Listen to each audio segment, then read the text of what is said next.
Bonjour, mon invité aujourd'hui est un habitué des courses cyclistes. Si vous ne l'avez pas croisé, vous l'avez sans doute entendu vous raconter la course, que ce soit sur le Tour de France, jusqu'à il n'y a pas si longtemps, ou dans les manches de Coupe de France, ou bien encore dans les divers critériums qui jalonnent l'été. Référence parmi ceux que l'on nomme speaker, Daniel Manjas m'a fait le plaisir d'accepter d'être mon troisième invité pour parler vélo. Bonjour Daniel. Tout d'abord, merci d'avoir accepté l'invitation à ce podcast. Et ensuite, comme je te disais, donc l'idée c'est de te connaître un peu plus. Alors, même si tu en as déjà parlé dans des interviews ou même dans un livre que je n'ai pas eu malheureusement la chance de lire encore, est-ce que tu peux juste brièvement nous raconter ton enfance et le moment où, jusqu'à 16 ans, tu as commenté ta première course cycliste? Absolument. Si tu veux, mon enfance, c'était le sud de la Manche, la baie du Mont-Saint-Michel, à Saint-Martin-de-Landelle, une petite commune qui se situe entre Avranches et Saint-Hilaire-de-Harcouët ou entre Avranches et Fougères. Donc, qui a carrément, s'il y avait rive gauche et rive droite, on est frontalier avec la Bretagne. Il y aurait la rive gauche en Normandie et la rive droite en Bretagne. Et j'ai été bercé par le sport cycliste parce que mes parents, mes oncles et toute la famille étaient passionnés du sport cycliste. Et mon cousin était un excellent coureur qui était dans la catégorie des indépendants. Il courait avec les pros, il a connu deux équipes, Urago et Rafa Gitane. Et il a couru Manche-Océan, par exemple, 127 km contre la montre qui avait été gagné par Job Morvan. Et il avait fait 10e et premier indépendant. Et il avait 20 ans. Il faut savoir que le 9e s'appelait Charlie Gaulle, le 8e Roger Rivière et le 7e Gérard Saint. Donc ça démontre le niveau qu'il avait. Malheureusement, il est allé en Algérie à choper des amibes et après ça a été un peu plus compliqué. Donc c'est ce qui a bercé mon enfance. Gamin, je jouais aux petits coureurs autour de l'église. Il y avait le cimetière autour de l'église avec le mur. On avait les dés, puis on faisait avancer nos petits coureurs. Et c'est autour du vélo que j'ai vécu. À l'époque, c'était les journées ensoleillées de l'été. Il y avait les saisons étaient bien marquées. Nous n'avions pas la télévision, puisque je suis né en 1949, et on écoutait le Tour de France à la radio. La radio qui nous faisait vibrer, qui nous faisait voyager, parce que chacun imaginait son paysage. Et c'est comme ça que j'ai eu une enfance heureuse dans une famille modeste. Donc, je suis parti travailler très tôt, parce que j'ai passé le certificat d'études. J'avais eu la meilleure note à la rédaction. Le sujet de rédaction, je m'en souviens aujourd'hui, parce que c'était raconter le passage du Tour de France dans votre village.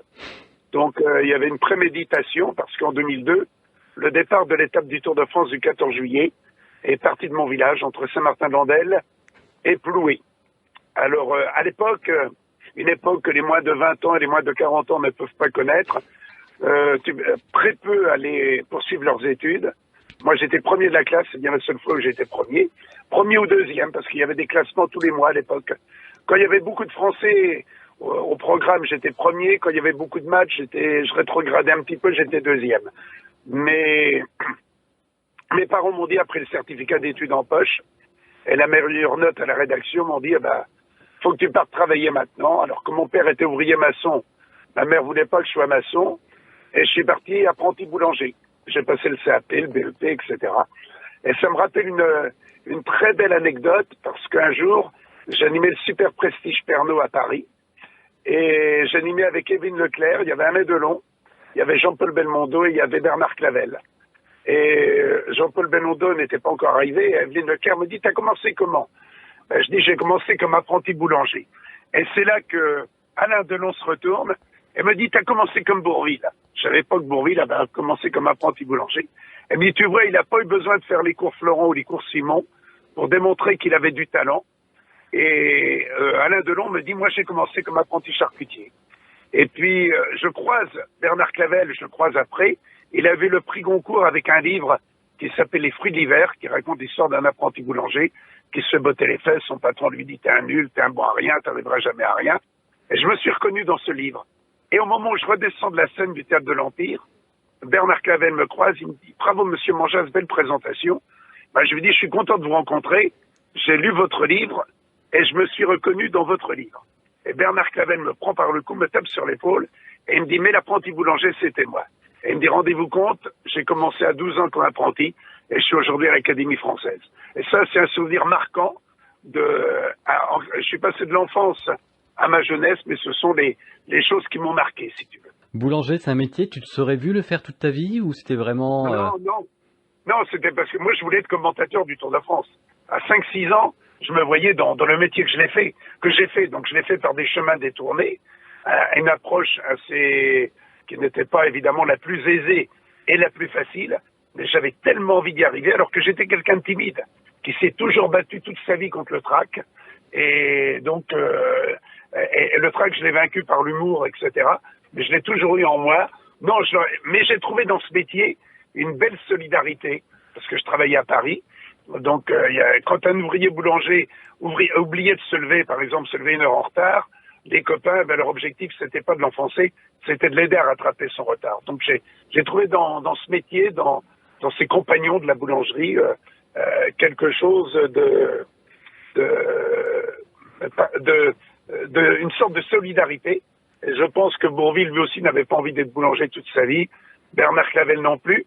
Mais c'est une époque de la vie dont je garde un bon souvenir. Tu dégages une image, j'ai cherché, je pense pas avoir vu de photo de toi où tu ne souris pas. Quelle image tu penses que les gens ont de toi et que toi-même tu as de toi? Ben moi, l'image que les gens ont de moi, j'espère qu'elle est bonne, parce que j'aime les gens. Je pense qu'un métier comme ça, si on n'aime pas les gens, on ne le fait pas. Moi, j'aime les rencontres. Je suis parti d'une philosophie de vie où je me dis, et plus j'avance en âge, plus elle m'interpelle. Je me dis, on est de passage, on ne sait pas combien de temps ça va durer. Donc autant essayer de partir et que les gens se disent, ah ben c'est un bon mec, c'est un plaisir de le rencontrer, plutôt que de dire c'était un sale con, si tu veux. Donc, puis souriant, comment veux-tu que je ne sois pas? À 6 ou 7 ans, j'avais envie de faire le métier que j'exerce. Donc, j'ai toujours eu envie de faire ce métier. Moi, si je pars et que Dieu me fait revenir sur Terre, si Dieu existe, qui me dit choisis ta vie, je pense que je choisirais la même. Avec peut-être une manière différente d'apprendre les choses. C'est-à-dire, au lieu de partir travailler à 14 ans, peut-être continuer un petit peu à apprendre l'anglais, etc. Mais je pense que la rencontre des autres est quelque chose qui pour moi est le plus riche. C'est le plus enrichissant. Moi, je n'attache pas, que ce soit pour les coureurs, j'essaie de présenter le plus grand champion sur le meilleur profil, et j'essaie de faire de même pour le coureur qui est un petit peu plus modeste, puisque chacun fait le même nombre de kilomètres, chacun souffre sur un vélo. Ben, c'est un petit peu pareil dans la vie. Je n'attache pas d'importance à la condition sociale du spectateur ou à l'âge. Pour moi, le vélo est intergénérationnel. Et non, je prends du plaisir à partager quel que soit ce que représente l'individu. On est dans un monde assez dur depuis le World Trade Center. C'est quand même un monde terrorisme. Tu as les réseaux sociaux. On est dans un monde un peu sombre. Enfin, je sais pas. En tout cas, je sais pas si tu partages cette image. Oui. Mais justement, toi, comment tu arrives à évoluer dans ce monde très cynique finalement? Ben moi, j'essaie de prendre que le positif, si tu veux. C'est quelque chose que les réseaux sociaux, bon, j'y vais, surtout pour m'informer, pour partager parfois, pour mettre un petit commentaire, mais jamais dans la polémique. Le seul truc qui me gêne un petit peu dans les réseaux sociaux, c'est qu'on ne dévoile pas sa propre identité. Moi, j'ai un compte Twitter ou un compte Facebook, c'est Daniel Manjas, c'est moi qui ai écrit, si tu veux, mais ce qui me gêne un peu dans la société actuelle, c'est, même on le voit dans les médias, on a l'impression qu'il faut faire une interview, parfois dans certaines émissions de télévision, méchante, destructrice pour exister, alors que je pense que mettre quelqu'un en valeur, être bienveillant avec lui, pour moi, je suis heureux quand j'ai de l'empathie pour les gens, et je suis heureux quand je rends quelqu'un d'heureux. J'ai pas envie c'est ce côté-là qui me gêne, mais c'est peut-être tout simplement ma manière d'être, mon caractère, et que moi, si je suis fâché avec quelqu'un, que ce soit un voisin, un copain d'enfance, c'est quelque chose qui va me perturber. C'est pour ça que j'aurais jamais fait de la politique, parce qu'il faut se fâcher avec le tiers ou la moitié des gens. Et moi, j'ai besoin d'être copain avec tout le monde. Je suis content d'aimer les gens, je suis content qu'on m'aime. Peut-être que c'est ça simplement mon bonheur. Il y a le vélo, mais qu'est-ce que toi tu aimes en dehors du vélo? Parce qu'on a l'impression que c'est une passion tellement dévorante qu'elle occupe toute ta vie. Or, j'imagine que ce n'est pas le cas. Donc, est-ce que tu peux nous dire un petit peu quels sont tes centres d'intérêt, à quoi tu occupes tes journées quand tu ne penses pas vélo?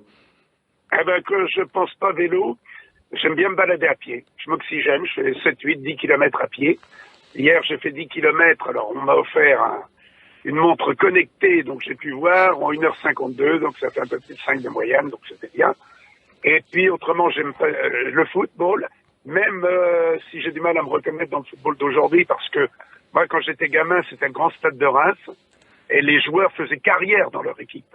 Raymond Kopa et Müller sont partis au Real Madrid, à Barcelone, en Espagne, mais autrement, Wendling, Rodzik, tous les champions de l'époque restaient à Rennes. Moi qui suis supporter du Stade Rennais, c'était la même chose. On avait l'oncle, Pellegrini, Prigent, Cardiette, Asensio, tout ça, Lavaux, Boutet, ça jouait au Stade Rennais. Donc, il y avait un feu de conducteur de carrément une génération. On les suivait, mais j'aime toujours le football. Je le regarde un petit peu moins à la télévision parce que peut-être que moi je fais cette erreur-là aussi. Mais le côté des dieux vivants, ça me gêne un petit peu, si tu veux. Donc, où je le mets sans trop écouter le commentaire, parce que j'essaie d'être impartial, d'être objectif et d'avoir ma propre analyse sur un match.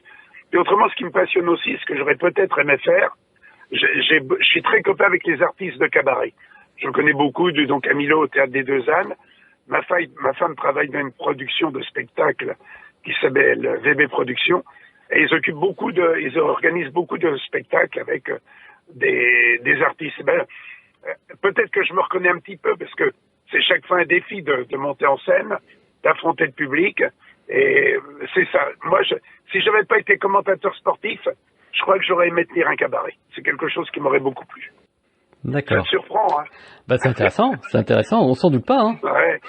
Ah ouais, je suis copain avec Pierre Douglas, avec Didier Gustin, avec Michel Guidoni, avec beaucoup d'humoristes, avec Fabien Lecastel, qui est un humoriste belge qui monte, avec Laurent Chammerle, dont le beau-frère, qui est un bon humoriste, un bon imitateur, et dont le beau-frère, Michel Le Denmat, a couru 2 fois le Tour de France. Il y a Polo, un humoriste rural, qui a beaucoup de talent. Je suis copain avec Thierry Garcia, qui est au Guignol de l'Info, avec beaucoup, donc avec Thierry Noël, avec beaucoup d'humoristes que j'apprécie. Je trouve que l'humour permet, dans cette période noire, comme tu le disais, de prendre la vie avec quand même un petit coin de ciel bleu et un peu de soleil. J'ai une dernière question qui, en plus, n'est pas du tout vélo, mais ça m'intéresse d'avoir ton regard sur ce sujet-là. Vu que toi, tu habites en Normandie, tu voyages vraiment dans toute la France, qu'est-ce que tu penses un petit peu de la thématique des gilets jaunes, des transports, notamment je pense au fameux 80 km/h, je te vois de temps en temps réagir sur le sujet. Qu'est-ce que tu penses de cette France un petit peu rurale, justement, toi qui as ce regard-là? Moi, j'ai le regard, je me dis que je vais me faire mal voir par les technocrates, mais je crois que c'est Coluche qui avait dit trop d'instructions d'une intelligence. Et je me demande si on ne peut pas se poser la question. Pour les 20 km/h, oui, je suis vent debout contre, parce que moi, je vais aller faire un stage, parce que je me suis fait prendre 3 fois pour 1 km/h. Pour 1 km/h, et comme c'est 3 fois, tu mets 3 ans avant de récupérer tes points. Moi, je fais 70 000 km par an, depuis 50 ans. J'ai jamais eu une tôle froissée, jamais un accident. Je suis en bonus au niveau de mon assurance. Alors, je trouve ça, on a des voitures avec ABS, avec GPS, 80, mais on ne sait même pas quelle vitesse rouler, et tu es obligé, quand tu fais des milliers de kilomètres, moi j'en fais 70 000 par an, de te faire avoir à un moment donné pour 1 ou 2 km/h. Et j'ai dit une fois à un ministre, j'ai dit, mais qui est le plus dangereux? Moi qui passe à 71 au lieu de 70, ou le mec qui passe à 68, mais qui ne va pas être pris au radar et qui a du cannabis ou je sais pas quoi, ou 3 grammes d'alcool. Alors il m'a dit, oui, t'as raison, mais c'est comme ça. Moi je trouve que 90 km/h, c'était une bonne vitesse, on a des voitures sécurisées, il fallait déjà faire respecter le 90 km/h. Et je vais souvent en Belgique et les Belges me disent, vous avez la double peine, c'est-à-dire que on est passé de 90 à 80, alors je pense qu'il aurait été intelligent de 90 à 80 d'avoir l'amende, et comme c'est quand même quelque chose de mineur, de ne pas enlever le point, nous de conduire, ou conduire est évidemment, c'est notre profession, on est obligé de conduire pour se rendre à un lieu de travail. Je trouve ça d'une stupidité. C'est pas parce que tu roules à 51 que tu es plus dangereux que si tu roules à 50. Deuxième partie, ton métier. Ouais. Maintenant, j'aimerais bien que tu nous parles de ton métier qui est passionnant et tu avais déjà commencé, on s'était croisé au Critérium de Marcolette, tu m'en avais un petit peu parlé. Donc je suis extrêmement intéressé, moi, pour savoir un petit peu quelle est justement, si tu pouvais donner la méthode Manjas, nous raconter par exemple ta première course et comment tu fais par rapport à ce que tu faisais à tes débuts. Eh ben, à mes débuts, j'avais 16 ans quand j'ai commenté ma première course. C'était le Grand Prix de Saint-Martin-de-Landelle, qui est devenu la Folie Normande. C'était déjà une très belle course parce qu'il y avait le champion de France des indépendants à l'époque qui était au départ Raymond Gilbert. Il y avait les frères Durel, dont Philippe Durel, le jeune frère, a couru le Tour de France à 2 reprises. Et le speaker était tombé malade. Et les commerçants, il y avait un baby-foot dans le café.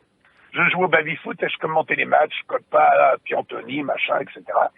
Et le président du comité des fêtes, qui s'appelait le Père Pigeon, était également le propriétaire du café.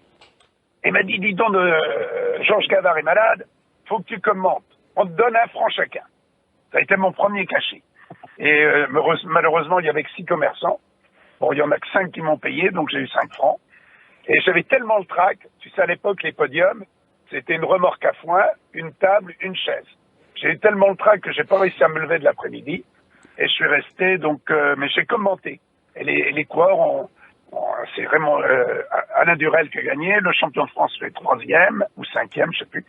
Et j'ai commenté ma première course. Et tout le monde a trouvé que la voie était particulière, etc. J'avais déjà mis l'ambiance. Et puis c'est parti comme ça.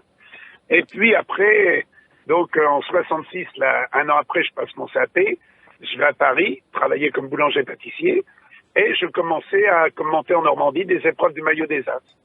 C'est-à-dire qu'après une nuit de travail, eh bien, je prenais ma voiture à 9h du matin et j'arrivais vers midi et demi à Briouze ou à Honfleur pour commenter la polymultipliée honfleuraise, qui était une épreuve du maillot des As. Et puis c'est parti comme ça. Et Albert Bouvet, qui était mon voisin, qui habite en Bretagne, à Saint-Georges-de-Ratambeau, mais comme je te l'ai dit, Saint-Martin-de-Landelle est la commune limitrophe de la Bretagne. Albert Bouvet est venu voir le Grand Prix de Saint-Martin-de-Landelle, m'a entendu, et avec mon oncle, il a dit à mon oncle, le jour où j'ai une place sur le Tour, je le fais venir. Et il m'a fait venir comme speaker adjoint en 1974. Le speaker officiel est tombé en panne de voiture à Saint-Lary-Soulan, et j'ai commenté l'étape, gagnée par Raymond Poulidor. J'avais le cœur qui battait la chamade, comme si j'avais rencontré Miss Monde, et j'ai commenté l'étape du Tour, que Raymond Poulidor a gagné. Et 2 ans après, Pierre Chory, qui était le speaker officiel du Tour de France à l'époque, mais qui n'animait que le Tour de France, est parti en retraite, et je l'ai remplacé au pied levé, j'ai remplacé de manière définitive, du moins, après l'avoir remplacé au pied levé en 74. C'est comme ça que ça a démarré, mais auparavant, j'ai commencé par les épreuves en terre normande et en terre bretonne, donc dans mes 2 régions d'origine et que mon cœur chérit, si tu veux. Et quelle est justement ta méthode? Comment tu fais? On te voit, enfin moi je t'ai vu plusieurs fois dans les critériums surtout, et tu es intarissable, c'est-à-dire que tu es capable de tenir le micro pendant des heures et on a l'impression que tu n'auras jamais de panne de courant.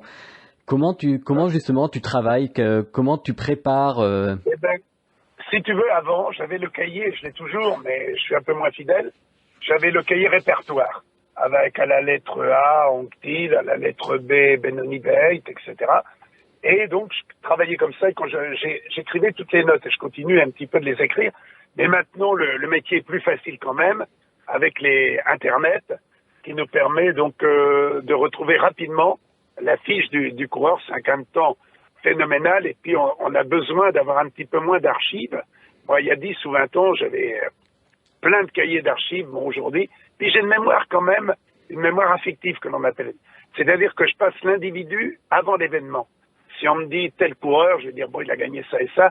Si on me dit tel événement, je vais avoir plus de mal à mémoriser. Et aujourd'hui, ça devient de plus en plus difficile de mémoriser les courses parce qu'il y en a partout à travers le monde. Le cyclisme s'est mondialisé, peut-être un petit peu au détriment du cyclisme de l'Europe occidentale.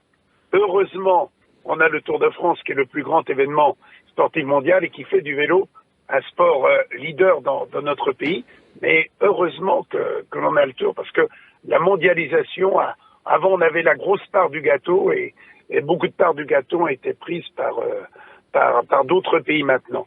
Mais là, je déborde un petit peu du sujet. Pour revenir à mon rôle, je continue donc de faire mon cahier répertoire et j'ai un renfort, un peu comme au jeu des 1000 francs ou des 1000 euros maintenant, un renfort avec Internet qui me permet d'avoir évidemment les résultats au quotidien. Pour un écrivain, tu as l'angoisse de la page blanche. Pour un speaker, est-ce que tu as l'équivalent? Oui. J'ai toujours, là, avant le début de saison, par exemple, je suis un peu angoissé parce que tu as été en hibernation pendant quelque temps. Enfin, je reprends au championnat de France de cyclocross samedi et dimanche.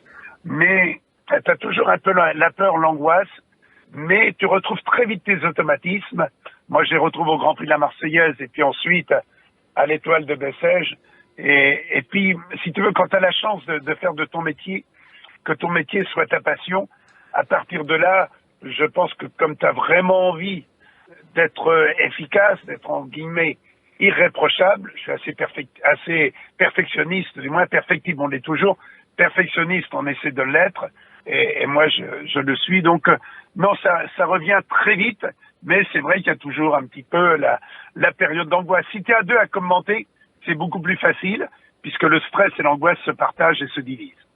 Et par rapport justement à ta vie de nomade, tu es toujours sur la route, parce que des courses, tu le dis toi-même, hein, il y en a partout en France, et tu les fais, alors tu me disais tout à l'heure, tu fais plus les courses ASO, mais tu fais quand même beaucoup de courses, même j'ai vu là, tu étais dans un cyclocross en Île-de-France récemment, qui était organisé par Rémi Turgis, tu étais à Bergerac, tu m'as dit aussi il y a quelques semaines.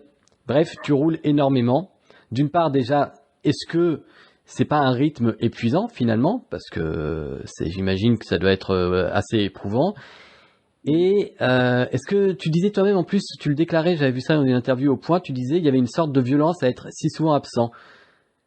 Du coup, pourquoi finalement le faire toujours et avec ce rythme aussi élevé? Eh ben, toujours, je pense que je me suis mis des limites. 2020, je le fais encore à fond. 2021 peut-être, et 2022, je pense que ce sera un freinage peut-être pas brutal, mais tu sais, Saint-Martin-de-Landelle a posé candidature pour le championnat de France professionnel. Alors, si jamais on réussissait à l'avoir, je pense que j'arrêterai là. Enfin, je garderai 2-3 trucs. Je garderai la Polynormande, Paris-Camembert, tu vois, des trucs chez moi. Mais pour le plaisir, entre guillemets, je sais pas comment dire ça, d'exister un peu socialement. C'est très difficile quand tu as un métier passion. Si tu as un métier où tu vas au boulot presque sous la contrainte, tu as envie d'arrêter très vite. Quand tu as un métier dont c'est ta passion depuis l'âge de 15 ans, c'est beaucoup plus compliqué. Mais c'est vrai que l'envie de ralentir est bien présente. Je pense que 2020 et 2021 seront mes 2 dernières saisons complètes. D'accord. Aujourd'hui, est-ce que tu refuses des invitations? Parce que, comme je disais tout à l'heure, tu vas partout. Et du coup, la question que je me posais, c'est est-ce que tu en refuses tout de même? Oui. Il m'arrive d'avoir à faire le choix entre 3 événements. Tu vois. Ce sont des choses compliquées à faire. Mais je pense que, pour revenir à ce qu'on disait précédemment, le fait de m'être mis une limite fait que tu sais qu'il te reste donc t'as envie moi ce que j'ai envie c'est d'être performant jusqu'au bout. Le jour où je ne serai plus, je peux anticiper mon arrêt. Donc non, oui, c'est vrai que je refuse. C'est vrai que il m'est arrivé de refuser des courses. En revanche, si une course me dit on vous prend plus, ça va pas me catastropher. Hein. Libre choix. Si tu veux, je vis au jour le jour et je le vis sereinement et pleinement. Ça t'est déjà arrivé justement qu'on te dise ce genre de choses? Ouais, ça m'est arrivé une fois qu'on me dise non, comme t'es en Belgique, reviens pas. On me faisait comprendre que ça m'a arrangé. Au bout de 40 ans, justement, ça fait plus de 40 ans que tu fais ce métier, même plus, tu me disais à 16 ans, donc on est bien au-delà de 40 ans. Comment, justement, comment cette passion, elle a pu survivre à toutes ces époques? D'autant qu'il y en a eu certaines qui ont été rudes. En plus, tu as eu des changements. On court plus de la même façon aujourd'hui qu'on courait du temps de Hinault, de Merckx, de Poulidor. On en parlait tout à l'heure. comment justement, toi, ta passion, elle a vécu tous ces changements et quel regard tu portes justement sur le cyclisme actuel, par exemple? Moi, j'ai la période. Moi, j'ai beaucoup aimé là. J'ai commenté avec Poulidor, avec Merckx, avec Ocaña. Bon, je vais pas être passéiste. Hein, je sais que le casque est vraiment indispensable pour la sécurité, mais j'ai eu la période. J'ai eu le plaisir de commenter les périodes où le sport était un sport d'émotion et d'expression. C'est-à-dire, on voyait le visage, on voyait le regard, on devinait dans le regard les sentiments du coureur. Donc j'ai connu cette époque où le coureur était parfaitement identifiable et à partir de là était une star. Moi j'ai remonté plusieurs fois les Champs-Élysées avec Raymond Poulidor ou avec Bernard Thévenet. Les gens se retournaient, les reconnaissaient. Aujourd'hui, je suis pas sûr qu'une star du vélo remontant les Champs-Élysées, actuellement le public le reconnaisse. Si tu veux, j'aimais bien cette manière d'identifier l'athlète. Ça en faisait une star. Quand on est une star, on ne fait pas la une que des journaux sportifs, on fait la une également donc des autres médias. Donc j'ai beaucoup aimé cette période.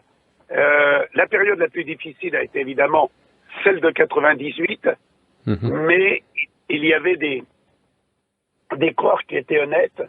Et si tu veux, je me disais qu'il y aurait des lendemains meilleurs. J'ai toujours été quelqu'un d'optimiste.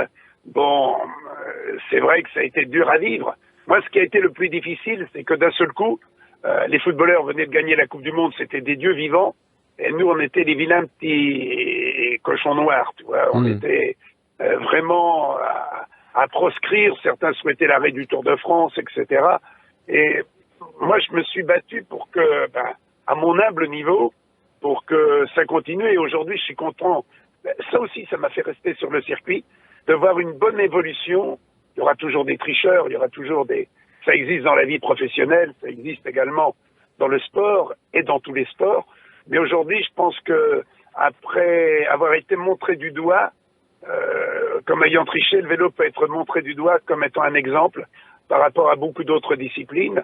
Et je pense que 90%, je parle du cyclisme français, je connais pas les autres, mais des cyclistes français peuvent se regarder sereinement dans la glace ce matin. Et ça, pour moi, c'est une belle victoire. Faut être vigilant, faut que ça continue. Mais j'ai toujours dit, quand j'ai arrêté le Tour, je m'étais dit, ce serait bien que j'arrête avec la victoire d'un Français. Bon, il n'y a pas eu de victoire de Français quand j'ai commenté mon dernier Tour de France, mais j'ai eu 2 Français sur le podium avec Jean-Christophe Perrault et avec Thibaut Pinot. Et là, comme je me prépare évidemment à ralentir sérieusement, j'aimerais qu'il y ait encore, qu'avant d'arrêter complètement, j'ai le plaisir de présenter dans les critériums un Français avec le maillot jaune. Et du coup, un Français avec le maillot jaune, tu l'imagines possible là, dans les prochaines saisons? Oui, tout est possible. On a un Tour de France cette année qui est ouvert. Va falloir évidemment établir des plans, être fin stratège. Et il y a possibilité donc c'est un Tour de France. À Julien Alaphilippe l'année dernière a porté le maillot jaune plusieurs jours. Le profil du Tour peut très bien lui convenir encore cette année. La même réponse pour Warren Barguil ou pour Thibaut Pinot. Et puis pourquoi pas l'arrivée également de coureurs comme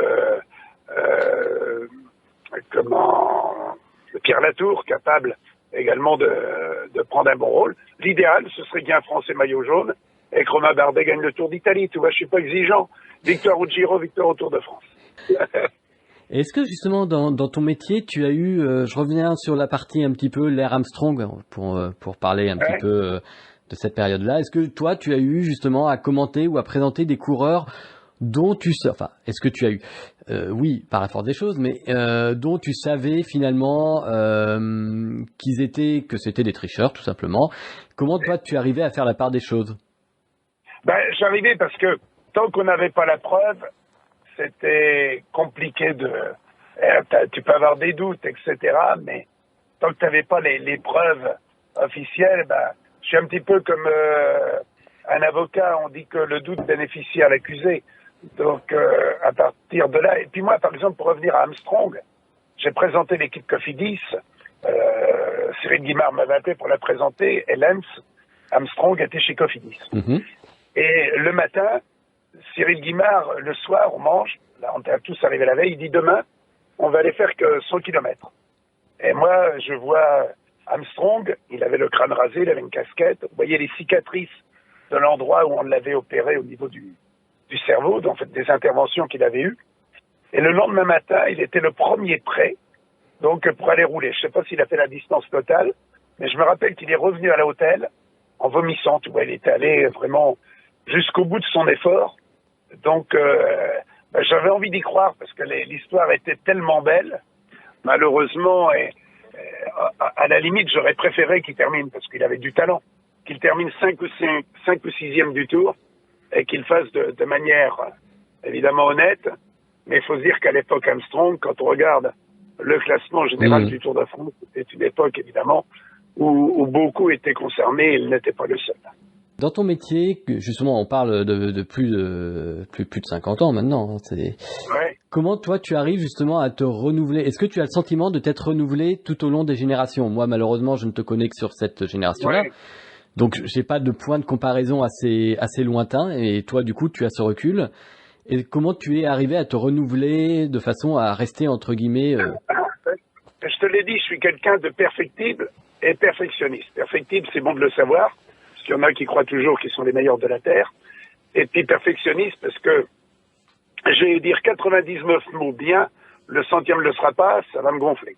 Donc, j'ai toujours cette envie d'évoluer. Puis la confiance en soi vient, évidemment, au fur et à mesure que l'on avance dans le métier. Puis j'ai toujours eu, depuis mon enfance, des traits d'humour comme ça. Donc, à la limite, un petit trait d'humour me permet donc d'appréhender le public et puis en même temps que ce public vienne vers moi.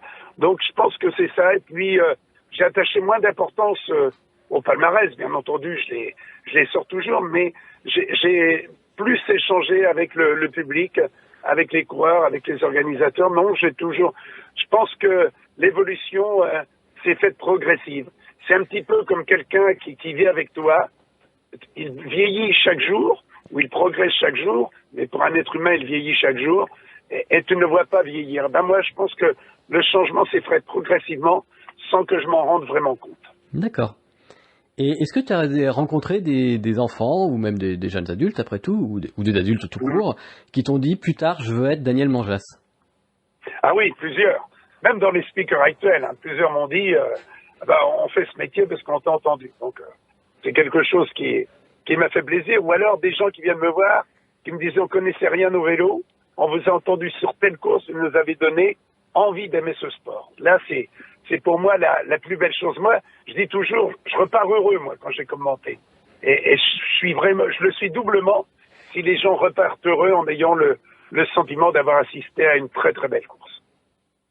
Maintenant, et justement, dans ce métier-là, dernière question sur ce sujet, quelles sont les rencontres qui t'ont le plus marqué? Ça peut être des rencontres de coureurs, des rencontres d'anonymes, des rencontres peut-être politiques, je ne sais pas. Mais est-ce que tu as une ou deux rencontres comme ça qui t'auront marqué à vie dans ton parcours professionnel? Sur le plan professionnel, oui, il y a j'ai oublié son nom, un artiste qui est venu me voir, qui venait au départ du Tour, et puis j'allais pour le féliciter parce que je l'avais vu dans son rôle à la télévision, et elle me dit j'adore ce que vous faites. Donc et puis il y a la rencontre la plus forte, ça a été avec Bernard Clavel, celle que je te racontais tout à l'heure au Super Prestige Pernod, quand il était prix Goncourt, il était à l'Académie française et il avait eu le même début de vie que moi. C'est une rencontre forte parce que quand tu as des moments de doute, et t'en as toujours, j'ai repensé à ce moment-là, je me suis dit dans son métier, si lui a pu le faire, je dois être capable de le faire dans le mien. Si tu veux. Mais c'est vrai que parfois tu te demandes, est-ce que j'ai pas visé trop? Tu te poses la question. Maintenant, je ne la pose plus parce que je suis en décélération. Le quiz, je vais te poser 3 questions et il va falloir que tu me répondes. Donc tu vas voir, c'est assez simple. Quel coureur normand qui a remporté le Tour de France vient de prendre sa retraite en 2019? Quel coureur normand qui a gagné le Tour de France? Tout à fait. Quel coureur normand qui a gagné le Tour de France qui vient de prendre sa retraite? Amel Moinard a pris sa retraite. Ah bah en oui, il a quelque gagné sorte. avec Cadel Evans. Oui. Ah, question piège, enfoiré. Alors, juste par rapport à cette question, il y a une identité, on sent bien que tu es quand même très proche des coureurs normands. Est-ce que c'est important pour toi, justement? Alors, on parlait un petit peu de la région de la Bretagne, mais c'est vrai que tu as l'air assez proche de certains coureurs, notamment les Normands. Est-ce que c'est important pour toi? Oui, disons que je suis proche, comme je te l'ai dit, je suis proche des coureurs de l'Ouest, si tu veux, parce que quand j'étais gamin, j'ai découvert le Tour et je l'ai amené à travers les équipes régionales. Et moi, c'était l'équipe Ouest-Sud-Ouest. J'ai même mon voisin de Saint-Hilaire-de-Harcouët, j'avais 6 ans, qui a couru le Tour de France en 56 et 58, qui s'appelait Gégène Le Tendre. Et Albert Bouvet, lui, en 57, était en équipe de France. Donc, nous, on est, comment expliquer, le pays de Saint-Hilaire, c'est vraiment il y a une course au Tertre qui s'appelle les 2 provinces, et nous, c'est vraiment les 2 provinces. Tu avais même une course qui s'appelait les 3 provinces, entre Normandie, c'était le Maine-Anjou à l'époque, et la Bretagne, et les 3 régions se rencontrent. Donc, oui, je suis très attaché, aussi bien à un coureur qui vient du pays de Granville, par exemple, qu'à un coureur de Rennes. C'est vrai que l'esprit régional est toujours quelque chose qui me fait vibrer. Et ces coureurs, justement, je pense Guillaume Martin, parce que je vois que tu réagis souvent à ses tweets, Ouais. ou Benoît Cosnefroy, tu en parles aussi également. Ouais. Ces coureurs-là, justement, tu as une relation particulière avec eux, tu les connais un peu plus que les autres? Disons que sur le plan du commentaire, c'est pareil. Bon, je suis ravi qu'on y gagne. C'est pas ça, mais j'essaie d'être impartial. Mais ce qui nous rapproche un peu tous, c'est qu'à la limite, on connaît les mêmes personnes. C'est-à-dire des supporters du vélo de la Manche, ou du Calvados, ou de l'Ille-et-Vilaine, ou de l'Orne. Ceux qui les ont accompagnés dans les courses, quand ils étaient amateurs, je les connais. Donc on a des relations communes, et je pense que c'est ça qui, au-delà du lien géographique, il y a le lien que l'on entretient avec les passionnés de vélo. Deuxième question. Combien de fois le Tour de France est-il passé par la Manche? Oh là là là là là là. Je sais, moi, j'ai vécu les Tours en 79, départ à Saint-Hilaire-du-Harcouët pour rejoindre Deauville. C'est Léo Van Vliet qui gagne. En 86, on arrive à Cherbourg, c'est Guido Bontempi qui gagne. Le lendemain, on fait Cherbourg-Saint-Hilaire-du-Harcouët. C'est donc Ludo Peters qui gagne. En 2002, départ arrivé à Avranches, victoire de Bradley Mackie. Départ le lendemain de Saint-Martin-de-Landelle pour rejoindre Ploué, victoire de Karsten Kroon. Autrement, le Tour est arrivé à Granville en 57, victoire d'André Darrigade devant Miguel Poblette. Et puis, bon, il est souvent passé par le département. Moi, quand j'étais gamin, les étapes, le Tour avait les mêmes étapes d'une année sur l'autre. Et souvent, c'était qu'en Rennes, ou qu'en Saint-Malo, ou qu'en Saint-Brieuc. Et j'allais voir régulièrement le Tour de France à Pontombeau, une petite commune à côté d'Avranches. Donc, non, il est passé plusieurs fois. Tu as la réponse, toi? Oui, j'ai la réponse. C'est 57. Oh là là. Chiffre du monde. J'ai terminé par 57, c'est bien. Exactement. Exactement. Et il faisait une telle chaleur, c'était déjà la canicule, que 3 coureurs de l'Ouest avaient été éliminés dans la première étape Nantes-Granville, étaient arrivés hors délai. Il y avait Pierre Barbotin, il y avait Marcel Carfentin, un breton de Pleurtuis, et il y avait un Normand, Claude Lebert, même si le nom fait penser à la Bretagne, qui par la suite a gagné une étape du Tour d'Espagne. Ils ont été éliminés tous les 3, donc l'équipe de l'Ouest avait perdu en une journée carrément le tiers de son effectif. Alors par rapport à cette question-là, moi ce que je voudrais compléter, c'est qu'est-ce que tu penses toi du parcours du Tour de France et des fameux débats qu'on a un petit peu chaque année, du Tour de France qui finalement va négliger pas mal de régions. La Manche, en l'occurrence, n'est pas celle qui est la plus délaissée, mais on a notamment le Sud-Ouest ces dernières années qui est très peu visité. Toute la partie, le Lot par exemple, pour vous connaître un petit peu le sujet, est très peu visité également. Le centre de la France également. Donc toi, qu'est-ce que tu penses de ça? Et qu'est-ce que tu penses aussi par exemple, du Tour de France qui part du Danemark l'année prochaine? Enfin, dans 2 ans. Ouais.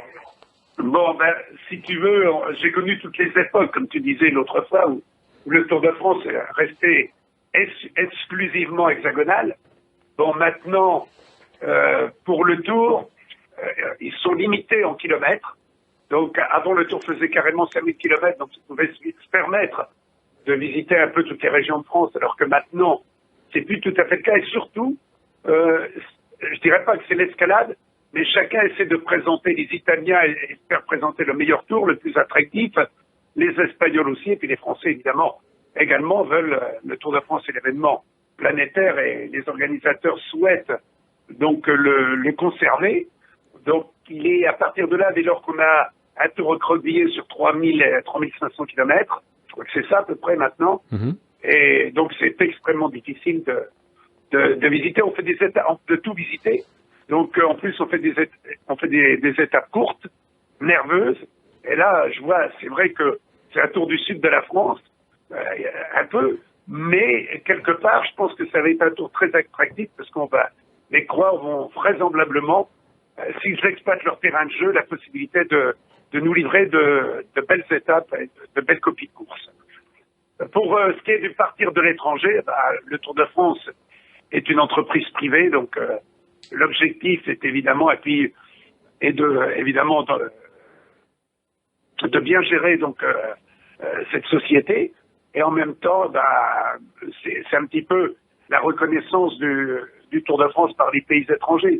C'est normal que moi j'ai fait des départs du Tour à l'étranger plusieurs fois, et comment dire, c'est peut-être à l'étranger que j'ai vu le plus de monde au départ du Tour, que ce soit Londres, que ce soit les Pays-Bas, ou le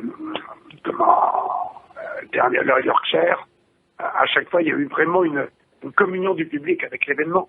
Donc, à partir de là, dès lors que le public est demandeur et répond présent, je comprends un petit peu le choix de l'organisateur. Même si je souhaite, en bon français, qu'il parte le plus souvent possible de France. Dernière question sur cette partie. Je vais te lire une citation et tu vas me dire de qui elle est. J'ai eu la chance de devenir populaire, tant mieux, mais on est tous au service du Tour et pas l'inverse. Il faut faire abstraction de soi. À partir de là, c'est gagné. Jean-Marie Leblanc. Eh ben non. C'est un certain... C'est moi. Eh oui, c'est un certain dénommé Daniel Manjas. Exact. Alors, Jean-Marie avait dit un peu dans le même style, je crois. Ouais. Moi, la question que j'ai derrière, c'est déjà, est-ce que c'est simple? Parce que le dire, c'est beau, mais est-ce que c'est simple finalement d'avoir cette position quand on devient connu? Et la question qui fâche un petit peu que j'ai derrière, c'est est-ce qu'il y a des moments où la gloire t'est montée à la tête et justement tu t'es pris pour quelqu'un d'autre que ce que tu es? Je pense pas. Si tu veux, c'est facile de rester soi-même. Moi, j'habite le village où j'ai passé mon enfance. Je rencontre tous les matins des copains avec qui je suis allé à l'école, qui sont devenus artisans, qui sont devenus employés, qui sont devenus commerçants. Donc, je pense que si j'avais changé, ils auraient su me le rappeler. C'est vrai que parfois, t'es content de ce qui t'arrive. Il n'y a pas plus prétentieux qu'un faux modeste. Hein. Donc, t'es content de ce qui t'arrive. Mais moi, je me suis toujours dit, j'étais d'un milieu modeste, donc je sais ce que c'est la peur du lendemain. Et j'ai toujours eu peur du lendemain, en me disant, t'es là aujourd'hui, demain tu peux ne plus être là, alors reste toi-même. Je crois que c'est ce qui m'a toujours guidé. Moi, si tu veux, la chance, on n'est qu'un serviteur du Tour, hein, ou du vélo, la chance de faire ce que l'on avait envie de faire étant gamin suffit enfin, moi je le considère comme ça, mon bonheur, sans avoir besoin de changer de personnalité. Hein. Je pense que à partir du moment où on n'est plus soi-même, les gens le savent et le remarquent. Mais j'en ai vu autour de moi qui ont changé. Je trouve que c'est quelque part c'est dommage. Ça te va? Ça me va très bien. Alors, bon. Parfait. Dernière partie, les questions d'actu. Je pense pas que j'ai changé. Il m'est arrivé d'être heureux, d'être grisé, mais ça s'arrêtait là. C'est un sentiment qui m'habitait moi, quoi. C'est tout. Alors, question d'actu. Maintenant, la dernière partie, on va parler de trois actualités. Alors, quand je préparais le podcast, il y en avait très peu, et ces deux derniers jours, il y en a eu beaucoup. Donc, du coup, finalement, j'ai en gardé qu'une seule de celles que j'avais préparées. On a eu une problématique sur les inondations du côté de la région de San Remo pendant tout le mois de décembre, qui ont amené la fermeture du Poggio. Est-ce que le Milan-San Remo, s'il se courait sans Poggio, peut être Milan-San Remo? Et toi, qu'est-ce que tu penses des changements de parcours d'épreuves prestigieuses, comme on a connu par exemple pour le Ronde, où le mur de Grammont finalement est relégué au second plan? Oui, alors c'est toujours délicat. C'est vrai que, bon, il faut surtout pas que Milan-San Remo soit annulé. Je pense pas que ce sera le cas. Mais c'est vrai qu'il y a comme cela des des endroits stratégiques, historiques d'un événement cycliste. Et le Poggio, c'est pour le mur de Huy, c'est la Flèche Wallonne. Le Poggio, c'est Milan-San Remo, à un degré beaucoup plus petit. Nous, on se demandait à la Polynormande, la pigeonnière, ça pourrait faire un électrochoc dans le public parce que il est venu voir là tous les champions et de la remettre comme lieu d'arrivée. Donc, c'est vrai que le Milan-San Remo sur le Poggio, c'est un Milan-San Remo auquel il manque un poumon, quoi. On attend le Poggio, même si ça peut se passer ailleurs, mais c'est vrai que c'est le lieu historique, c'est le cœur de Milan-San Remo. Et d'ailleurs, j'en profite par rapport à Polynormande, tu n'as pas envie de succomber à la mode du chemin de terre? À quoi? À la mode du chemin de terre. Non. Jean-Paul Melouette du Trobreléon a eu cette idée géniale. Je pense que c'est... non, je pense pas... je pense que, à mon avis, c'est celui qui a eu l'idée qui doit en conserver la paternité. Et en quelque sorte... quand j'étais à l'école, j'avais horreur de copier. Donc, je reste dans le même registre. Alors, deuxième sujet d'actualité. On a eu les invitations pour le Tour de France et on va avoir finalement toutes les équipes françaises possibles sur le Tour de France. Toi, qu'est-ce que tu en penses? Est-ce que c'est pas trop? Non. Enfin, moi, j'ai connu toutes les époques. J'ai connu le Tour de France 77, le deuxième que gagne Bernard Thévenet. Il y avait 100 coureurs au départ, la moitié du peloton était français. Donc, non, je trouve que... pour moi, il n'y a pas de favoritisme parce que les deux équipes avaient leur place. Quand on voit l'équipe Arca-Samsic, elle est vraiment solide, très forte et normalement devrait valoir de belles choses sur les routes du Tour. Puis BNB Hotel Vital Concept, la formation donc de Jérôme Pinault, pour la 3e année mérite d'aller sur le Tour, surtout avec les coureurs qui le sont. Je pense que c'est normal qu'il y ait un petit côté patriote de la part des organisateurs, mais là, en plus, sur le plan sportif, la sélection de ces deux équipes se justifie pleinement. Je pense que c'est 90% des passionnés de vélo auraient fait le même choix. Dernière question. Ouais. On vient de voir cet après-midi le parcours du Paris-Nice. Je ne sais pas si tu as eu le temps de le voir. J'ai regardé vite fait, ouais. Alors, toi, déjà, qu'est-ce que tu penses de ce parcours qui semble un peu moins difficile que les années précédentes? Et c'est un parcours qui est aussi propice, notamment dans la première partie, aux bordures, si le temps s'y prête. Et ça, c'est une question que je voulais poser aux commentateurs. Toi, qu'est-ce que tu préfères à commenter, une étape de bordure ou une étape de montagne? Ça fait beaucoup de questions. Ouais, là, c'est une étape de montagne, tu devines pas, mais tu peux appréhender les choses. Une étape de bordure, il faut être vigilant parce que ça change à chaque seconde. Et donc, il faut être en permanence très attentif. Tu peux pas laisser vagabonder ton esprit. Je me souviens de l'arrivée à Saint-Amand-Montrond, une étape du Tour de France. Tout à fait. Il y a quelques années, dans les derniers tours, ça avait été un formidable feu d'artifice. C'est vrai que c'est beau, mais j'ai quand même bon, c'est la course de mouvement, une course de bordure, mais j'aime quand même, ma préférence va quand même à une étape de montagne. Quand on voit le coureur dans les derniers lacets qui arrive porté par le public, ce sont des choses qui te donnent la chair de poule et qui restent, alors qu'une course de bordure est en général un petit peu plus, entre guillemets, désordonnée. Même si on est bien organisé pour faire sa bordure, mais les choses évoluent tellement vite que, alors qu'une étape de montagne, on a une course par élimination qui fait ressortir le plus fort. C'est complètement différent, mais les deux te prennent 100% de ton activité, de ton attention. D'accord. Et par rapport au parcours, là, si tu peux juste nous livrer tes premières impressions. Moi, j'ai regardé rapidement, mais moi, j'ai connu l'époque Sean Kelly. J'ai commenté tous ces Paris-Nice, et je pense que c'est un Paris-Nice qui lui aurait plu. Il l'a gagné à 7 reprises, et on ne doit pas oublier non plus qu'il avait fait 4e d'un Tour de France. Donc, je pense que c'est un Paris-Nice, normalement, un petit peu à l'image de ce qu'on pourra avoir sur le Tour, où il faut saisir chaque étape pour essayer d'imposer sa course. Ok, eh ben écoute, on va s'arrêter là pour ce podcast. Je te remercie d'avoir participé Et Non, ben, c'est un plaisir. C'est un ah bah plaisir. écoute, plaisir partagé. Hein.